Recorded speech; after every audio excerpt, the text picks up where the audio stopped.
पूर्ण, नौमी तिथि पूर्ण तिथि। 9 संख्या सदा पूर्ण रहती है, कभी कम नहीं होती। 9 का 2 गुना कर दो तो कितना, बोले 18, और 18 में क्या है, बोले 1 और 8 दोनों को मिला दो, कितना हुआ, बोले फिर 9 हो गया। 9 का 3 गुना कर दो 27, 27 में क्या है, बोले 7 और 2 दोनों को मिला दो, कितना हो, बोले फिर 9 हो गया। करते जाओ, 9 का 9 ही रहेगा, उन्हें घटेगा ना बढ़ेगा।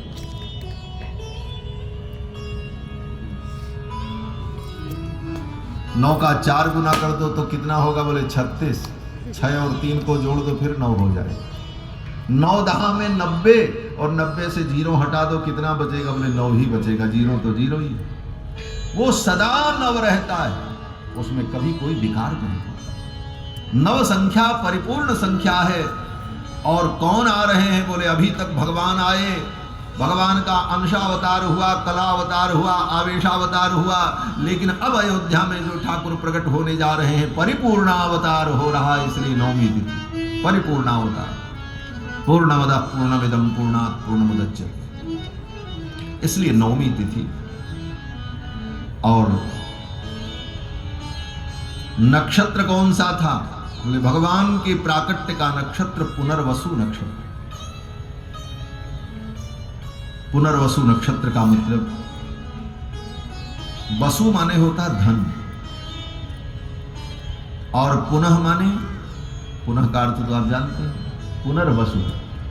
जो धन, जो संपत्ति, जो वैभव, जो सुख नष्ट हो गया, उसको पुनः स्थापित करने के लिए भगवान आ रहे हैं, इसलिए पुनर्वसु नक्षत्र में भगवान का प्राकट्य। क्योंकि रावण के आतंक से सब कुछ उजड़ चुका था,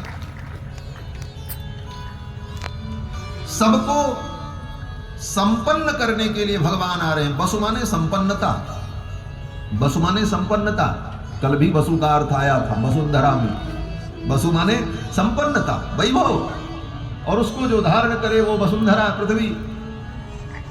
और वसु, जो वैभव नष्ट हो गया उसको पुनर्स्थापित करने के लिए भगवान आ रहे हैं, इसलिए पुनर्वसु नक्षत्र में भगवान का आगमन हुआ।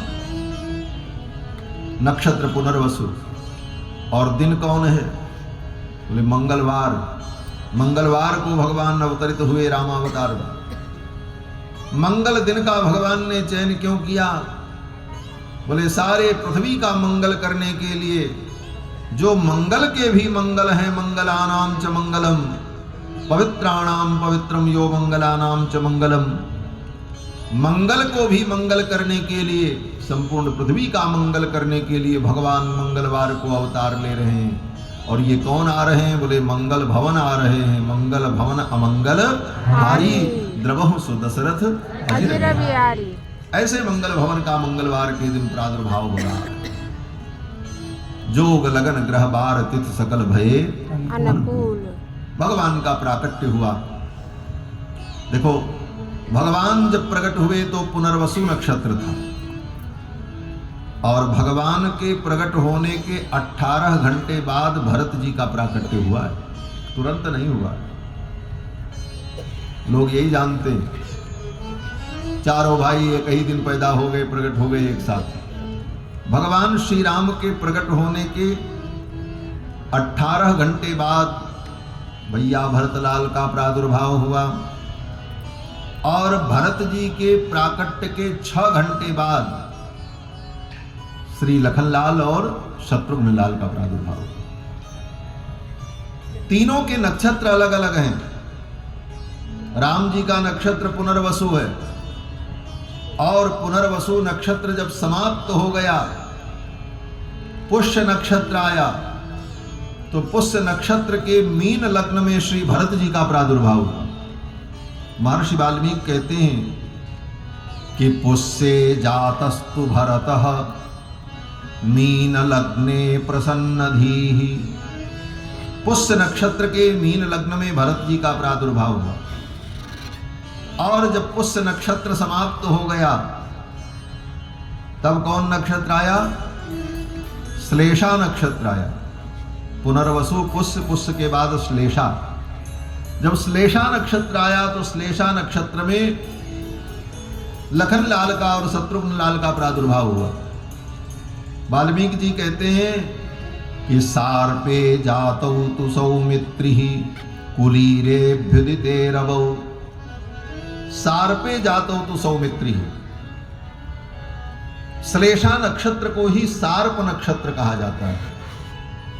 क्यों बोले? श्लेषा नक्षत्र के अधिदेवता सर्प हैं, ये सर्पों का नक्षत्र है, इसलिए इस नक्षत्र का नाम सार्प नक्षत्र है। सार्पे जातौ तु सौमित्री। सार्प नक्षत्र में सुमित्रानंदन क्यों प्रकट हुए? बोले सुमित्रानंदन का ये अपना नक्षत्र है, क्योंकि सुमित्रानंदन कौन है? बोले शेष हैं, सर्प हैं, शेषावतार हैं, इसीलिए सार्प नक्षत्र में इनका प्रादुर्भाव हुआ। और सार्प नक्षत्र का एक नाम श्लेषा है। श्लेषा का मतलब होता है श्लिष्ट। श्लिष्ट माने जुड़ा हुआ, इसीलिए जुड़वा बालक पैदा हुए। ये नक्षत्र का प्रभाव था। श्लेषा नक्षत्र श्लिष्ट नक्षत्र। इस प्रकार चारों कुमार प्रकट हुए और भगवान जब प्रकट हुए तो अयोध्या में आनंद उत्सव हुआ। महाराज भगवान प्रकट हुए, अयोध्या में आनंद उत्सव हुआ। दशरथ जी महाराज ने कहा खजाना खोल दो, लुटाओ।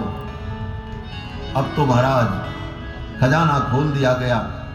मंत्रीगण सेवकगण लुटाने लगे उत्साह में। खूब मुद्राएं, वस्त्र, बहुमूल्य द्रव्य लुटाया गया। और विशेषता क्या थी? गोस्वामी तुलसीदास जी महाराज कहते हैं कि सबको सब कुछ दिया, सबको सब कुछ दिया, लेकिन विशेषता यह थी कि लेने वाले जो थे वो लेकर के गए नहीं, उन्होंने भी दूसरे को दे दिया, तुम ले जाओ। तीसरा पाया, उसने भी चौथे को दे दिया, तुम ले जाओ। और इतना लुटाया दशरथ जी महाराज ने अपना माल कि अपना पूरा कोष खजाना खाली कर दिया। राम जी के जन्मोत्सव में माल लुटाया गया, कोष खाली हो गया। और संगीत में एक राग है जिसका नाम है मालकोष।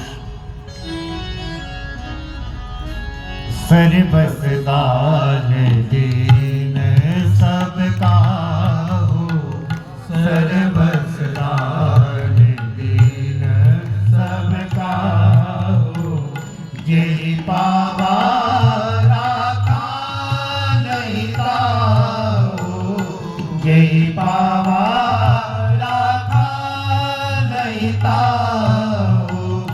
सर्वसदान दीन सब काहू, सर्वसदान दीन सब काहू, सर्वसदान दीन। सबको सब कुछ दिया।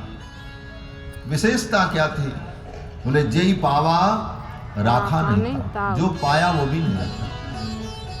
दे दे करके लोगों ने अपने घर को खाली कर दिया। महाराज गोस्वामी तुलसीदास जी महाराज वर्णन करते हैं कि देत सबन मंदिर रितये, देत सबन मंदिर रितये, तुलसीदास पुनि भरे देखियत राम कृपा चितवनि चितये। देत सबन मंदिर रितये, दे दे करके लोगों ने अपने मंदिर को, अपने घर को खाली कर दिया। लेकिन क्या लीला ठाकुर की थी? तुलसीदास पुनि भरे ही देखियत, लौट करके आकर के देखते तो खजाना फिर भर गया। अरे फिर भर गया, बोले फिर लुटाओ, फिर लुटाया, फिर भर गया। देत सबन मंदिर रितये, तुलसीदास पुनि भरे देखियत राम कृपा चितवनि।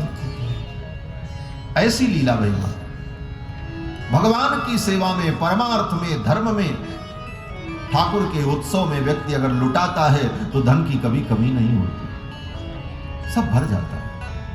क्यों? बोले तुम 2 हाथ से लुटाओगे और देने वाला कौन है? बोले उसके 4 हाथ हैं। तुम 2 से लुटाओगे, वो 4 से देगा। महाराज कभी कमी नहीं हो सकती। दान किए धन ना घटे, जो सहाय रघुवीर। दे दे करके लोगों ने अपना घर खाली कर दिया। देत सबन मंदिर रितये, तुलसीदास पुनि भरे देखियत राम कृपा चितवनि चितये। एक संत ने कहा महाराज सब लुटा रहे थे, जो पा रहा था वो भी लुटा रहा था। तो इतना माल गया कहाँ? जब कोई रखा ही नहीं, सब लुटा ही रहे थे। लेने वाला भी लुटा दे रहा था, तुम ले जाओ, फिर वो लेकर के दूसरे को दे दे, तुम ले जाओ। जय पावा राखा नहीं ताहू। तो दशरथ जी महाराज ने और अयोध्या वासियों ने इतना लुटाया, वो सब गया कहां? कुछ लोगों को इसी की चिंता रहती, आखिर सब गया कहां?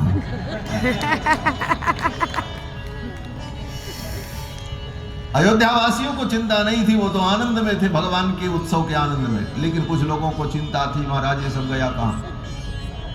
तो इसका उत्तर दिया संतों ने। भगवान का जब जन्म महोत्सव चल रहा था तो स्वर्ग के देवता लोग धरती पर आकर अयोध्या की गलियों में भिखारी बनकर के खड़े थे कि राम जी के उत्सव की न्यौछावर हमको भी मिल जाए तो हम धन्य हो जाए। राम निछावर लेन देव हठ होत भिखारी।